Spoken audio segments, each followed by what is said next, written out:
तो जब भी उनके सामने क्वेश्चन रखे जाते हैं किसी क्रिमिनल के सामने और वो क्वेश्चन सच होते हैं तो परिवर्तन उतने बड़े नहीं होते, लेकिन अगर वो झूठ बोला जा रहा है तो चूँकि जब हम झूठ बोलते हैं तो हमारा दिमाग हम कहता है कि ये झूठ है और हम डेलिबरेटली उसको सच प्रदर्शित करने की कोशिश करते हैं।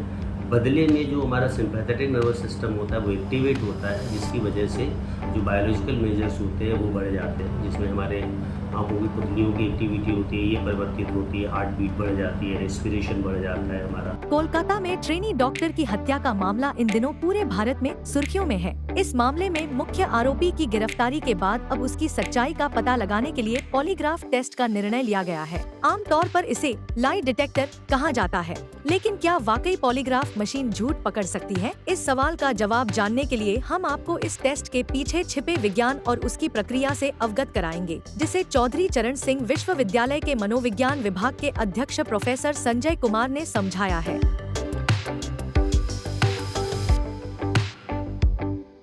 देखिए, पॉलीग्राफ टेस्ट जो है ये एक फॉरेंसिक साइंस में यूज़ किया जाने वाला टूल है, जिसमें कि जो क्रिमिनल होता है वो किसी भी जब कभी भी झूठ बोल रहा होता है, इसको झूठ पकड़ने की मशीन भी कहते हैं। तो ऐसे केसेस में हम पॉलीग्राफ टेस्ट का यूज़ करके ये पता कर पाते हैं कि जो क्रिमिनल बोल रहा है वो कितना सच है और कितना झूठ है। क्या पूरी प्रक्रिया होती है पॉलीग्राफ को किस तरीके से किया जाता है? और पॉलीग्राफ टेस्ट जो है ये एक इस तरीके का टूल है कि ये हमारे जो क्रिमिनल होते हैं उनके शारीरिक जो परिवर्तन होते हैं और उनके जो व्यवहार होते हैं उनको ऑब्जर्व करा जाता है, उनको मेजर करा जाता है। उसके आधार पर ये समझा जाता है कि जो उसने रिस्पॉन्सेस दिए, जो जवाब दिए वो सच है या झूठ है। क्योंकि हम लोगों के का जो ब्रेन है वो दो तरीके से काम करता है या दो तरीके के रिस्पॉन्स करने के लिए हमें हमारे शरीर को प्रेरित करता है। एक होता है सिंपैथेटिक नर्वस सिस्टम, एक होता है parasympathetic nervous system. Sympathetic nervous system जो होता है उसका काम होता है जब कभी भी हम किसी भी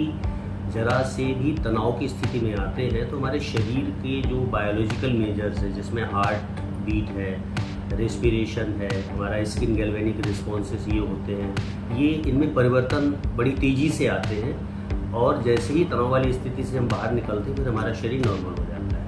तो ऐसे ही जब कभी भी व्यक्ति नॉर्मल कंडीशन में होता है तो हर एक बायोलॉजिकल मेजर का अपना एक सेट पॉइंट है, वो उसी सेट पॉइंट पे ही रहता है और जैसे ही तनाव की कोई स्थिति आती है वैसे ही वो सेट पॉइंट से ऊपर या नीचे चले जाते हैं। यही चीज़ पॉलीग्राफ टेस्ट में होती है, जो कि इसी परिवर्तन को एक्सपर्ट देखता है।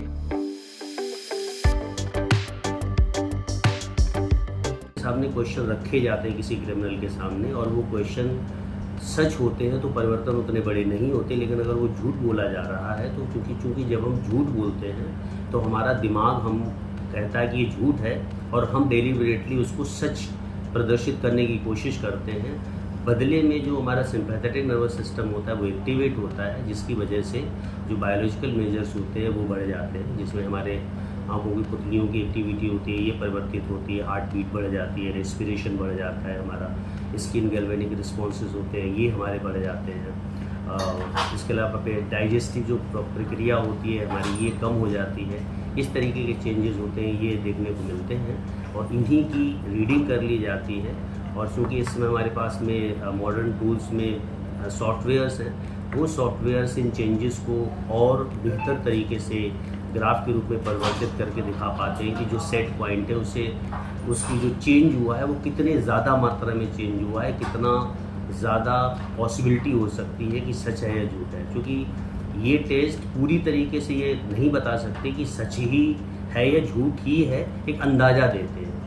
तो इन टेस्ट का यूज़ करके हम फॉरेंसिक साइंस में या फिर कहना चाहिए कि इन्वेस्टिगेशंस में हम काफ़ी हद तक अंदाज़ा लगा पाते हैं कि क्रिमिनल के द्वारा बोली जाने वाली जो बात है वो कितनी सच है कितनी झूठ है।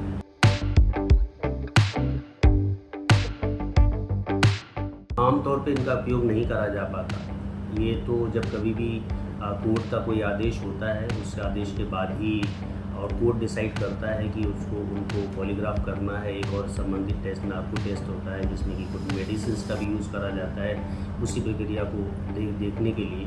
तो वो दूसरा टूल है। तो ये कोर्ट डिसाइड करता है कि क्रिमिनल के ऊपर कौन सा टेस्ट यूज़ किया जाना है और अकॉर्डिंगली जो रिलेटेड जो एक्सपर्ट्स होते हैं उनको बुला करके उन टेस्ट को अप्लाई करा जाता है और उनके रिजल्ट से लिए जाते हैं।